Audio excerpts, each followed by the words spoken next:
It is accustomed for the speaker to express its gratitude to the organizers of the event, and this is usually made out of politeness.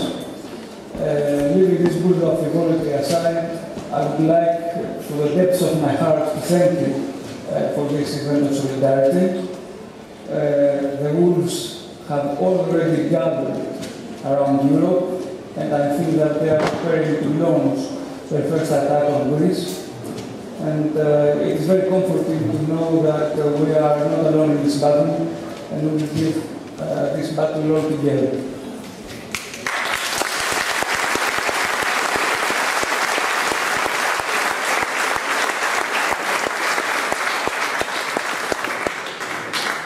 I would like to tackle a question that I think everybody here in this room has in mind, but out of courtesy, nobody wants to express it explicitly. And the question is, how on earth a small party like Syriza turned out to be at the center of the national political stage and the international political stage in less than a month?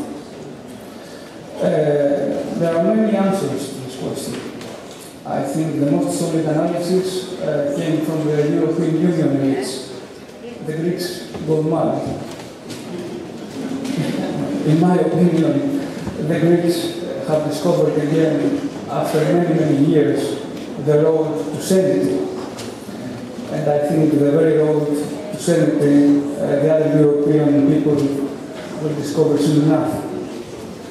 But there is also a more fundamental reason of why Syriza came about to be the most powerful party of the last election.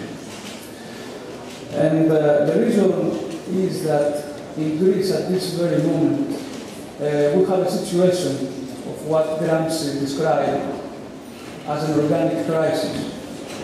That is an economic crisis that turned out to be a political crisis of the state eventually. And this process of crisis transformation was deployed into 5 simple steps. The first step was the eruption of the economic crisis. The second step was the devisement, if you like, of a project of crisis management, which was imposed by the Troika and the Greek government. The third step was that this project of crisis management did not pan out, actually. It was a complete and explicit failure. Yet the government did not want to reform this kind of crisis management and tried instead to insulate the political system from the popular pressures. They wanted to stick with memorandum policies and austerity policies. And this, what happened was, what they did was, actually they sealed the political system by forming a coalition government of technocrats, a non-democratic coalition government. The final step of this process was that people tried to find and eventually found an alternative political representation. And at this point, we are at this final stage, actually. So, let me give you a brief overview of these stages. The project of crisis management was, of course, the memorandum. The memorandum was not a bailout plan. It was a clear neoliberal response against the crisis. And by neoliberal, I mean that they offered an exit from the crisis in favor of capital and at the expense of the people. A close inspection of the memorandum reveals 3 mechanisms through which this exit was pursued. The first mechanism was taxation.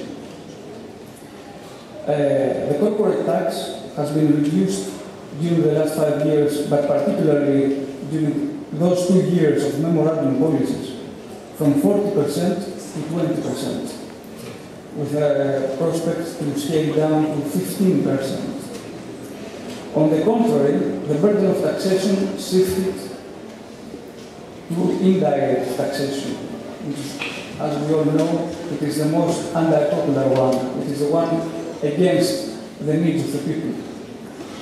The VAT tax rose from 21% to 23%.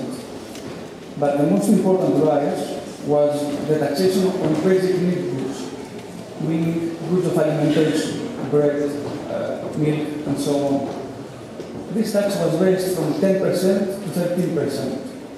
And at the same time, high incomes remained to a large extent intact.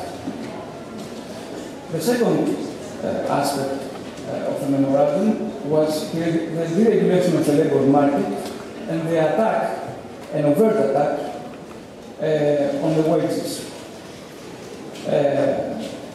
Contracts in the labour market, collective agreements were abolished.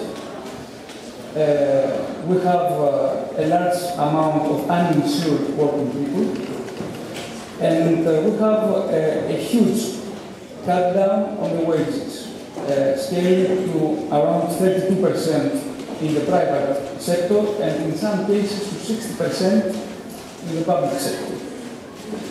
And the third mechanism was actually an attack on the state as such, meaning a cut down on the public expenses and a huge project of privatization amounting to 55 billion euros. Did the memorandum fulfill its initial purpose? Well, when the memorandum was introduced in Greece, they were all speaking about putting the economy back on track, I think, in 2012. And in 2013, an increase in the GDP was to take place of around 3% to 4%. Needless to say that at this point, we have a shrink in the GDP, around 20%. We have a rise in unemployment from 11% in 2009 to 22%. I think these numbers speak volumes. And what happened? What happened was that the Greek people revolted against these measures. Initially, the revolt was centered around the Syntagma Square movement. But the political system, as I said before, attempted to insulate itself against these demands and formed the previous November, a so to speak, government of technocrats headed by the former vice president of the European Central Bank. One of the explicit goals of this government, actually, was to renegotiate, in a sense, the public debt and then proceed into elections in February. What happened, though, was that we had a second memorandum in February, which was much harsher than the first one, and no elections. At that very point, there was a great anger against the government, and the incumbent parties, that is PASOK and New Democracy, were forced to call an election, which took place in May, as you already know. An election that actually had a historical significance. Since then, where do we stand now?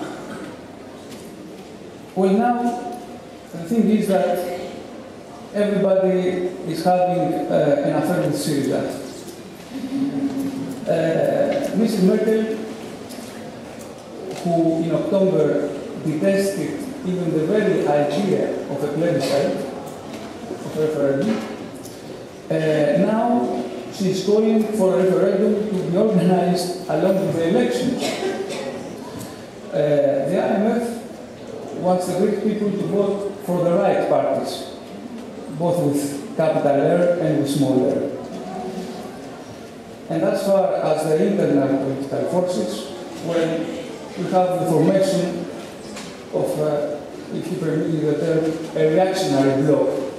A reactionary bloc that includes the financial capital, the ship owners, the construction business, and it is headed by the Conservative government, which is by the Conservative Party, which endorses a far-right agenda and turns a blind eye to the neo-Nazi groups. That is what is happening now. And they are trying to capitalize on fear, the very same thing as in Ireland. So, we are having ahead of us a great battle. In this battle, I think we should bear in mind two elements. The first element is the strategy. Okay, we have a lot of strategies, so we won't have a problem to deploy one. The second element, I will tell you a small story. It is said that sometime in the eve of a great battle, Napoleon Bonaparte, you know, the emperor, the one revolutionary, the real one, not the joke one, you know, like Marx. In the eve of a great battle, he summoned his general staff in order to allocate the battle stations. And he decided to give the central battle station to a general who was practically incompetent. The general staff was outrageous with this decision and asked Napoleon for the reason.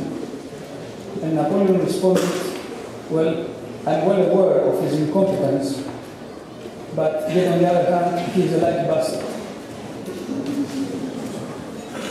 What we will need is luck, but not pure luck, but a Machiavellian luck.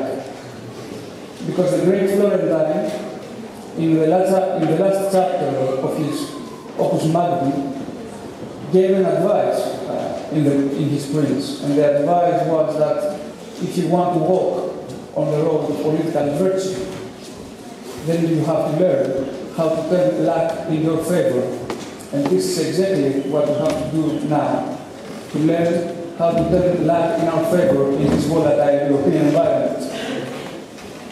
One last word to make. We will win this battle. I don't have the faintest idea, but I know four things.